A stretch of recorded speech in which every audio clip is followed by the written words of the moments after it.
Hello. Kind of a unannounced little live visit here. See if anybody joins in.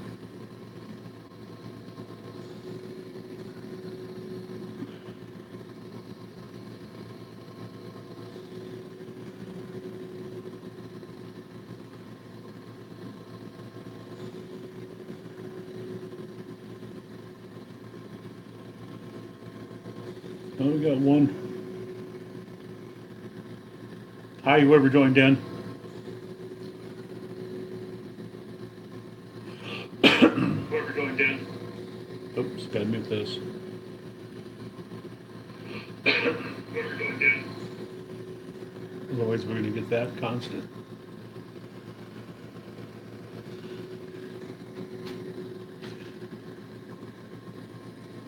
Oops, I can't see chat. Getting everything all set up. I'm not. Hello, Multigel 1.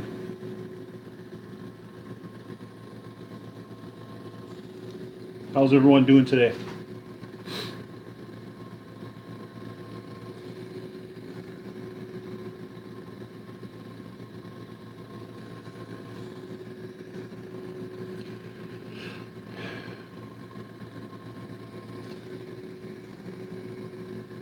Well, that's good to see, Multigel 1.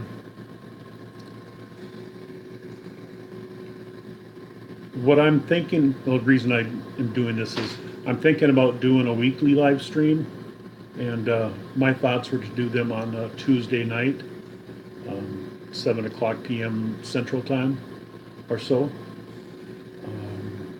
And I just wanted to put that out there to see if anyone would be interested in watching at that time.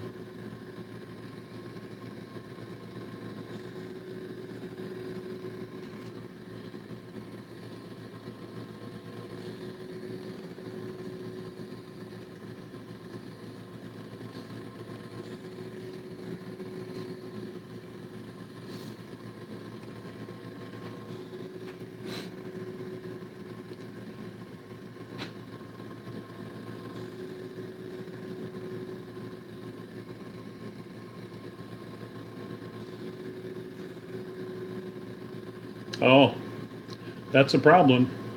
And you don't have just one. Usually there's more than one. How long have they been queenless?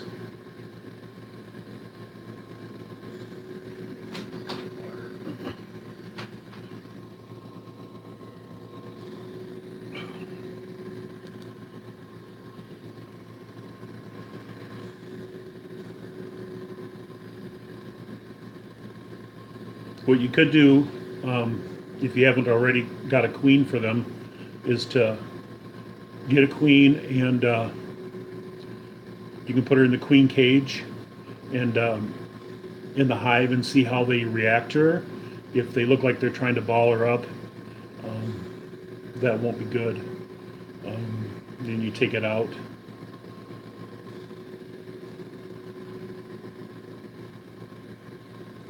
Then if they've been queenless for a long time, they might be pretty hard to get straight again. Do you have any other hives, or just the one hive?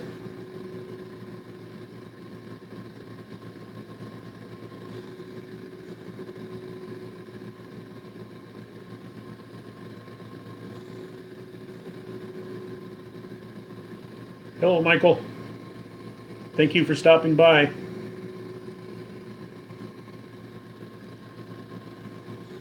All right, Multigel 1. I'm gonna have to call you Gel. What you probably may have to do is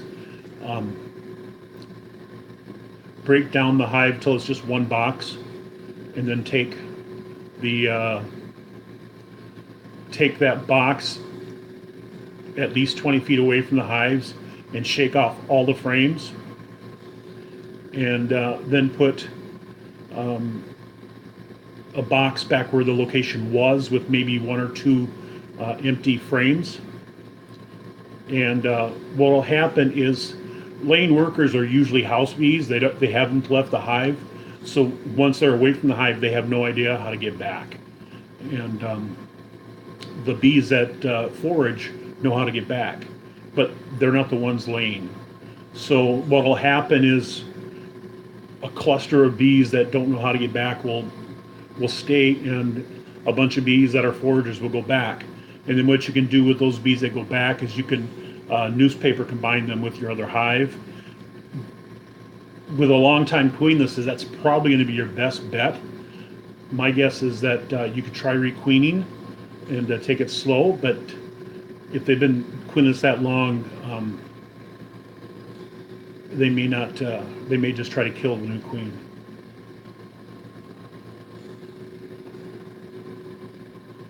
All right. Well, let me know how that works out. I know it's a pain. I had to do it last year. I had my Langstroth hive swarmed and couldn't keep a queen. They tried making a couple. I bought one, and they killed her too. And I ended up doing a newspaper combined with a top bar hive, which was interesting. Trying to put a square peg in a trapezoid hole. So that was fun. Yes, it is, Michael. They are very interesting. It's amazing how much you can learn no matter how long you've been keeping bees. But each time you go out, you find something else new, really. They're amazing critters. Hello, Kilted Gardener. Good to see you.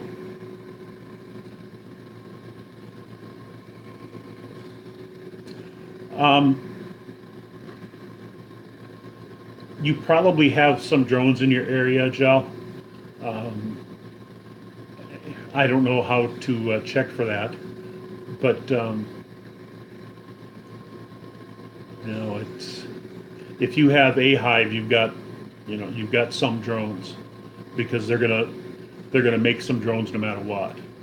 So plus the hive that is queenless right now, if you get laying workers, they're laying drones. So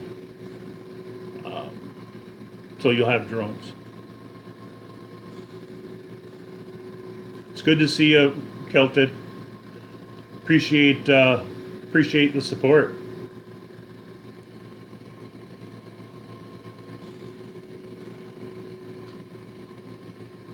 Ours, and moved it over to an empty hive and did a split that way.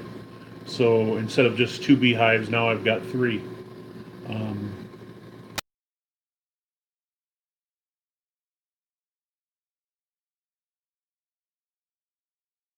And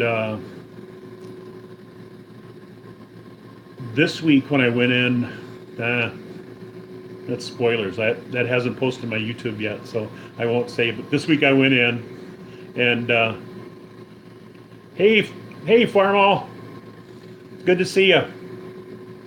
So I won't tell you what happened this week when I went in, because that video is coming up yet. But one hive in my middle, I called Hive White. They are very prolific on getting honey. I mean, it's just amazing how much honey they put up. So I was afraid that they were going to swarm too, because of all the honey, and there's not enough room for the queen to lay. And I had pretty much used up the entire length of the top bar. I got a few spaces left, but I want to keep some spaces vacant so I can feed them in the fall, and so that I can put some insulation type articles in the hive to help them over winter. So I took the top off that hive, and I put a regular Langstroth Super on top of that. I was fortunate because this spring when I set up, I forgot to call one of my top bars that warped, so I could never get it tight together. So they were always up top anyway. So I figured if they're up there anyways hanging out, they might as well be productive.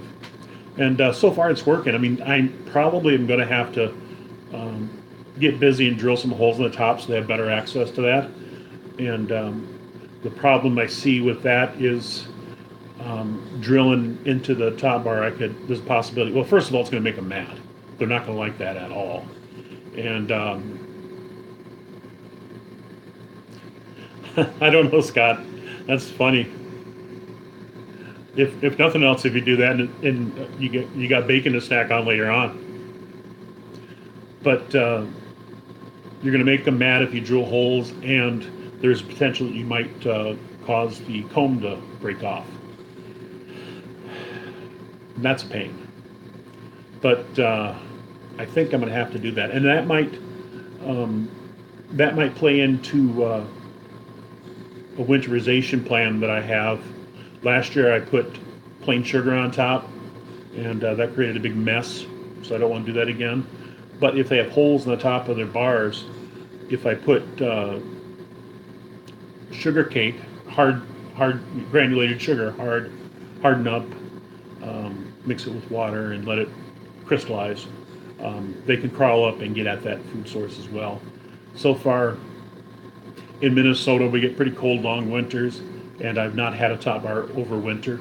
Came close. I had one make it all the way till March this year. If they could have just made it 4 more weeks, they would have overwintered well. But they didn't last out. But the main problem, even though it's cold, the main problem that they have is starvation. Bees, when they get cold, will cluster tight together, and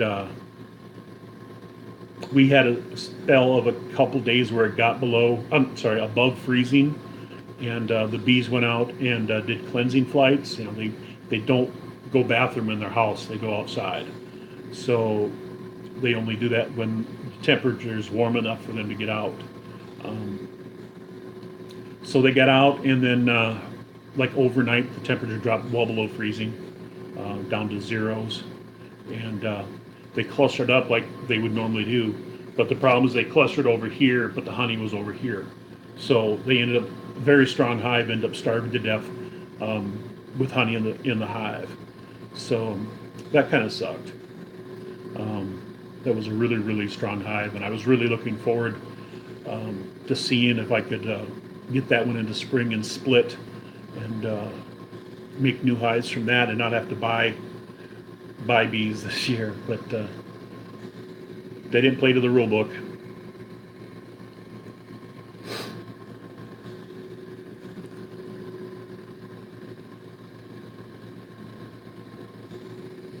Let's see if I missed anything here.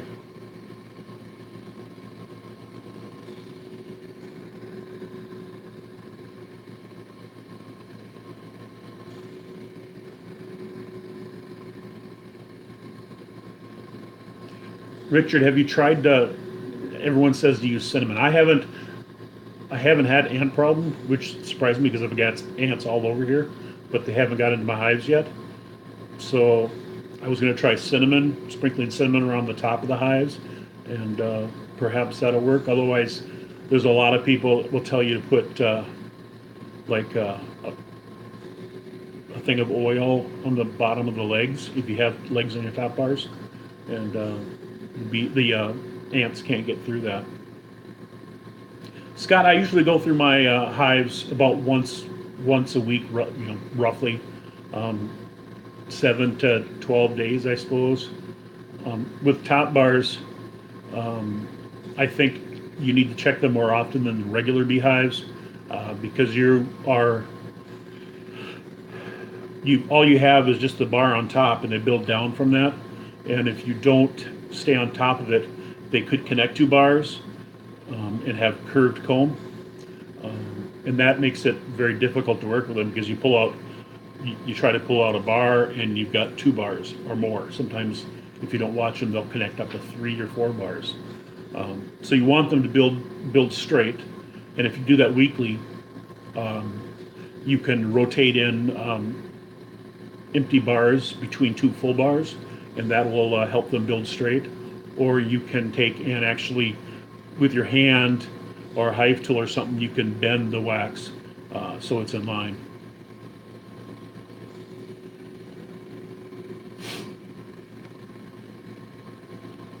Yeah, a small twig falling, you can't stop that from happening. I guess something you just got to kind of watch for when you check your bees to make sure there's no means of egress or main means of a way of getting into the hive. Oh, I gotta have some water.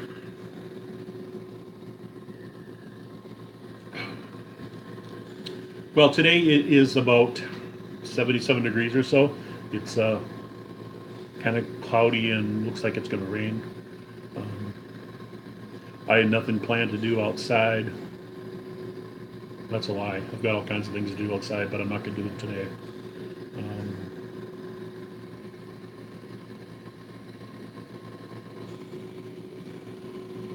I wonder, how long does it say you've been on here? Oh, 15 minutes.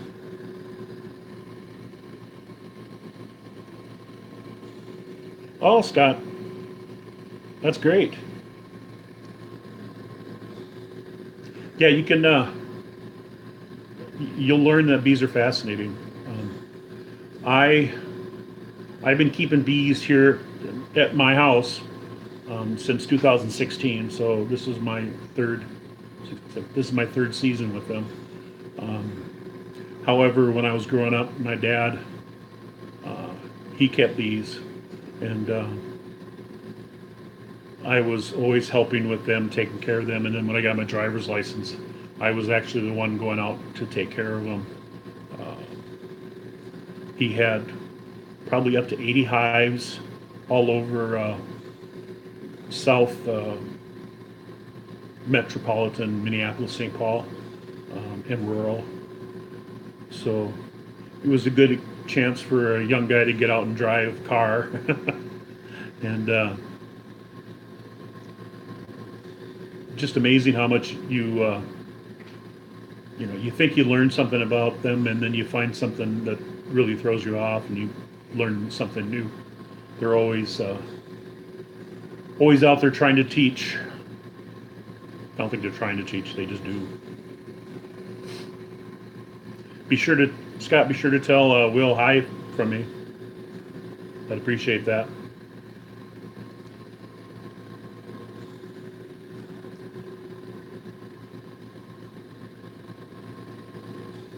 Well, like I said in the beginning, I'm thinking about doing a weekly live chat on Tuesday nights.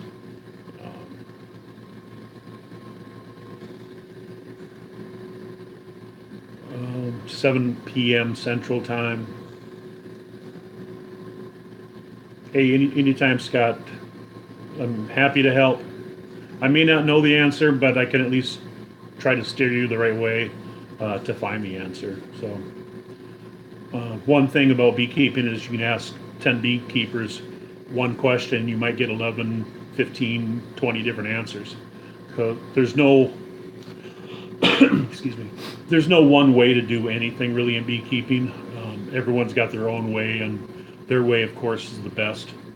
So, what I tend to do is I'll watch what other people are doing, and if I feel that that makes sense to me, then I might do that too. Um, there's no local groups around here. The closest bee group to me is about 90 miles away. So I have no interest in joining a group that I got to drive that far to meet with. So, but there are a few local beekeepers here that I've learned, and perhaps one of us will get the ambition to start up a local bee group and help mentor each other and things like that. But we'll see.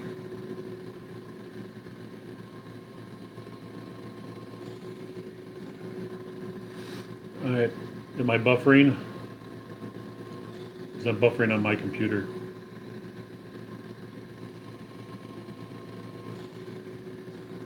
All right. All right, you silly computer, quit buffering. I was making a funny face buffering too, so I got that going for me.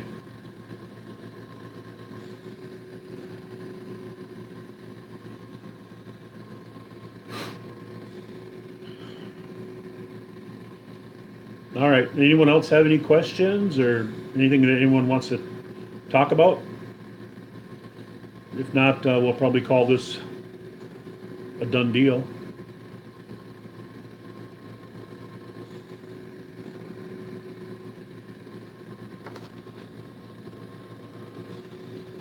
All right, well, I'd like to thank you all for coming in. I'd like to thank my subscribers and everyone that watches my videos. Like I said, I'm thinking about doing these. Thanks, Robert. I'm hoping that the rain stopped for you now.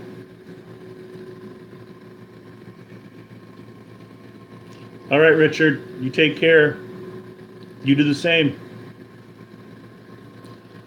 Like I said, I'm looking to do live videos on, live streams on Tuesday and Tuesday evening. So I don't know if I'll be able to do that this week, but starting next week. See you, Celtic Gardener. Next week, I'll probably try to get one in and see what happens. All right. Well, thank you for watching. Now, I don't know how to turn these things off, so bear with me.